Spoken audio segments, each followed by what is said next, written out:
ito. Hi ma'am ngasi vlog se smile tawbane ai akoi mabok amagi isai loisindri na haibado ai ujik palen da leibo ko palen gi army ke mi hek makha da ne ai leije the studio da nai imana studio da laga ujik isai je smile haure bo ko adu duga ngasi gi ai inau ma lakbagi sai injang je ai yamba momona sembi bane ba ado leiriba mathen jing ji yongni ichina khota ngai re ko leiriba ang sing loi cha gre na hai ba ado ai khoi studio master nan su utkre da angdun mayam so dum khang birong gani mark se kaino ne mamangi ai blog ta khangam mani akhoi gi IRS ne ko no yam do UPSC exam da IRS phangak pa sir molation gi hek manang nupa ne ko ado moi gi khunje palendagi kilometer kya 30 muk chapra 42 atoi muk change boko adu khunjudagi ne adu ba si palenjida studio se hanga ga leijabane boko adu hanadi manung dani hauji somda mu hongdor anau hongdor bo idine adu akhoi jang cha bu dum yeng halake adu isai matek matek se dum yeng halake bo myam lon budi khanga maroi adu orga su myam gi support tagi adum sakpa ngamjare abdo ngasi myam ai ucharake ko leiriba ngang sing su le leire mai manau pana guitarist ne lead guitarist ne boko sina lomba mit ba usai thi thara tau tam ton tau din tau roi ba asina kari ba mai ka singa sen mathel je smaina leire sina poka soibunga usoi ga thongba ti ami leire aduga lomba mayang ton haiba lomba nete mayang ton aduga ngamrum ngauba ok thongba tharoi thongba san thongba almai tora cha din as loi sure ko ma'am sa da ba yaw ga skip to thokyo ni sura sa sa kaga nim ga ni pasina jang ni jang mai khara sa me ni an ni gen jang ji ni tau re se ni me angang khoi ti sa roi to sa se ko ga nim asi de in chin na sa sa koi sin sa si jang ni na se se se ga to ta su ro ne em khalu no ba si de po ba ko chin na plug dispo plate ka yaw te pa na sa na ba na sigi sa ai de ma puro ga ha so hawo te ji la ji ha si le de ko na san cha tharoi chupa tharoi jao aro ju ya me nó ra mình phải đi cả có gì kìa bác đúng rồi về mình không biết bên nào đâu được qua lạc cái dạng gì thế nàyผมmuốn là dùng được thùng hộp này qua pork cá local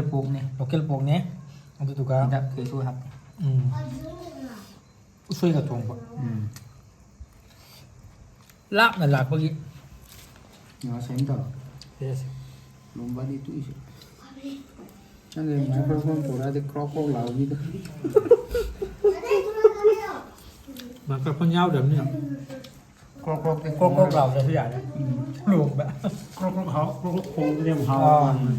hao chưa chưa hao ra chú hao có mà gì vậy phần dễ hiểu sao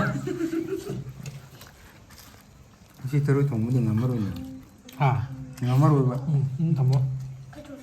ma bu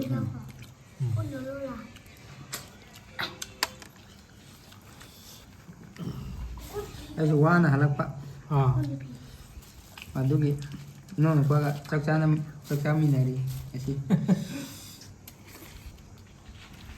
chak le to ko ta chang muru oti ko tani le ni muru to ni le ni adu sa ba muru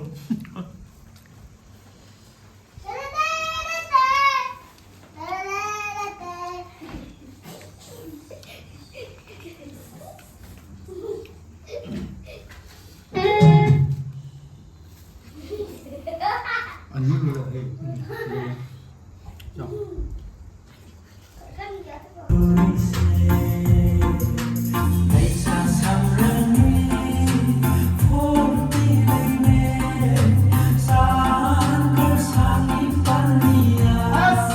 야래가.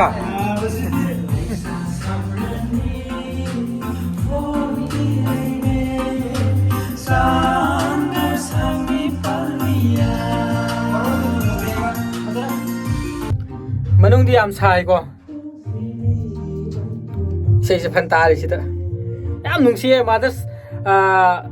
bade gi sai ni na ko. Yam nung si ngai lei ba ahan gi di ko. Rage ne biting che rage ne. Lung si ni ku lur se. Phul ta ba phangani mathang gi video da di. Akhoi gi अखोई milky की high मही own थक से यंबा चांग फाउ चांग लक्तरे दु करी लैरावगी गायना तौर चक्रे चांग लखिनी मा हजि पुंग 10 तारे को नुंगदांगी अहिंग की पुंग 10 तारे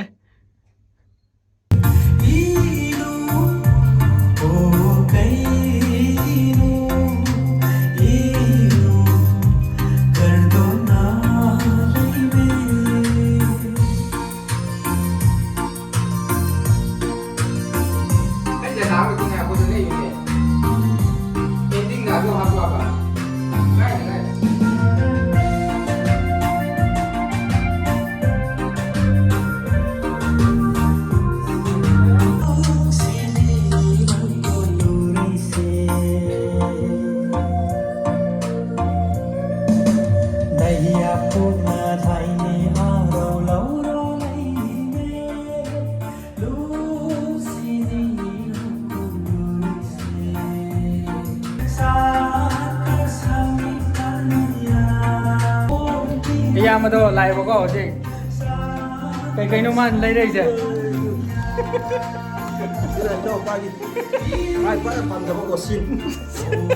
thank you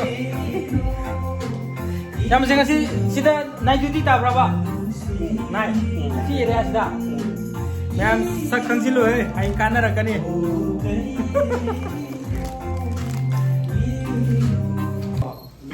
ya mà si final này bao có mastering ju tawdi ne ba aduga ko yamba su leiri na ko isai je birthday gi isai ne ba akoi momu murung gi pipi do de pipi da tawdi do marton yawra mani handu yawrote yawrotre o birthday gi oi hando adu birthday gi isai ne ba ko adu ne ha kura pupi gi do adu ne adu gi birthday gi isai ne do horen ngatang mati ama tamina se ba ko kamai taw si taw ge do inaw gi ba ni nongan ko yaida dum ngai sugar lo ha ni chu pai ngai do ba xong gì tum ni ba tum ji inaw gi da mo ai chaw na lai ri ni kai adu gi linda de yam bai sai je kamai taw ge ta ba da yam baje yare ko producer boy ra bagi ya chila jira ni lai re ai producer boy ra bagi sal boy ga no Minit mga isa isa. Manipur ki ini isa 4 point something. 5 minutes ya to yog diye ba. Ay, ja. ding ding dam ta tharo ni ding ding ding dam last Kasi ke last ke dam jo. pura ke ba ha ye ni to boy meeting ni je adu na ye lo na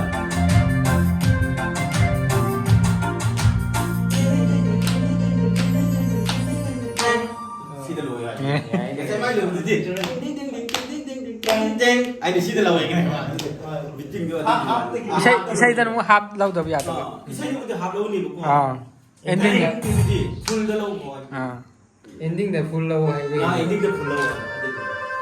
and the boy sapan boy se ta ya has pura loi re 100% yam basu loi bau ngai re duty ta na ako yam basu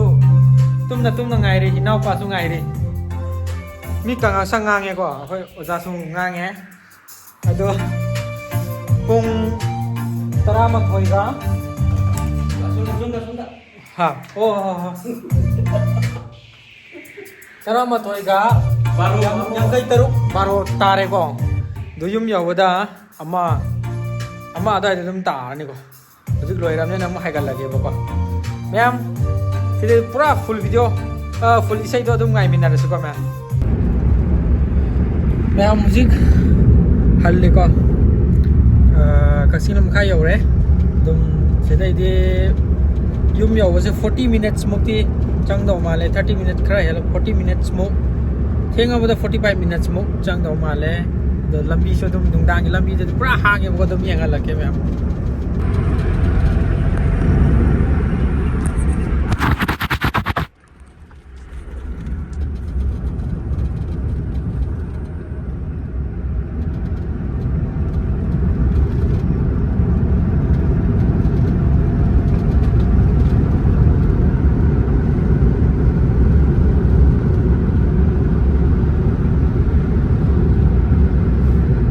ꯂꯝꯕꯤꯗꯤ ꯄꯨꯡꯍꯥꯡ ꯍꯥꯡꯉꯦ ꯅꯨꯡꯗꯥꯡ ꯀꯅꯥꯝ ꯐꯥꯎ ꯒꯥꯔꯤ ꯊꯧꯗ꯭ꯔꯦ ꯄꯨꯡ 12ꯒ minute 10 ꯆꯠꯂꯦꯀꯣ 12ꯒ minute 10 ꯆꯠꯂꯦ ꯃꯤ ꯀꯅꯥꯝ ꯎꯗ꯭ꯔꯦ ꯍꯨꯏ ꯃꯉꯥꯏꯔꯦ ꯂꯩꯔꯤꯁꯦ ꯁꯤꯗ ꯍꯨꯏ ꯑꯃꯅꯤ ꯂꯩꯔꯤ ꯉꯁꯥꯏ ꯄꯔꯦꯡ ꯁꯥꯅ ꯂꯩꯍꯧꯔꯦ ꯍꯨꯏ ꯃꯌꯥꯝ ꯋꯤꯟꯇꯔ ꯍꯧꯔꯦꯀꯣ ꯁꯤꯗ ꯍꯧꯖꯤꯛ ꯊꯥꯔꯤꯁꯦ ꯂꯩꯆꯤꯟꯅꯦꯕ ꯑꯩꯗꯤ ꯉꯛꯎꯔꯦ ꯃꯩꯈꯨꯔ ꯀꯥꯏꯅ ꯈꯜꯂꯨꯔꯦ ꯋꯤꯟꯇꯔꯁꯦ ꯑꯗꯨꯝ ꯆꯪꯉꯛꯑꯕꯖꯥꯠꯅꯤ ꯏꯪꯉꯦ ꯂꯩꯆꯤꯟ ꯊꯥꯔꯤꯕꯗꯨ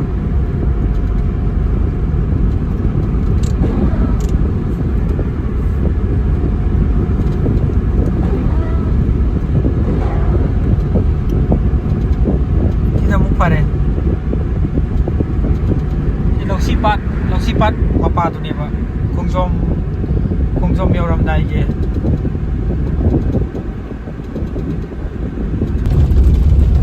ꯏꯁꯤꯡ ꯍꯥꯏꯒꯠꯂꯦ ꯎꯆꯤꯟ ꯒꯥꯔꯤ ꯊꯥꯎꯁꯨ ꯇꯠꯁꯤꯜꯂꯛꯄ ꯂꯤꯇꯔ ꯑꯃꯈꯛ ꯑꯦꯛꯁꯇ꯭ꯔꯥ ꯄꯨꯕꯅꯦ ꯑꯗꯨ ꯍꯥꯟꯖꯤꯜꯂ ꯊꯧꯔꯦ ꯌꯨꯝ ꯌꯧꯗꯣꯔꯦ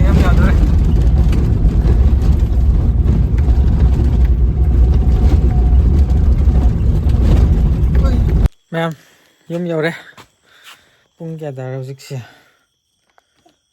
ꯄꯨꯡ 1ꯒ ꯃꯤꯅꯤꯠ 2 ꯆꯠꯂꯦ ꯍꯧꯖꯤꯛ ꯌꯨꯝ ꯆꯞ ꯆꯥꯅ ꯌꯧꯔꯦꯀꯣ ꯃꯤꯅꯤꯠ ꯀꯌꯥꯒꯤ ꯖꯔꯅꯤ ꯑꯣꯏꯗꯣꯏꯅꯣ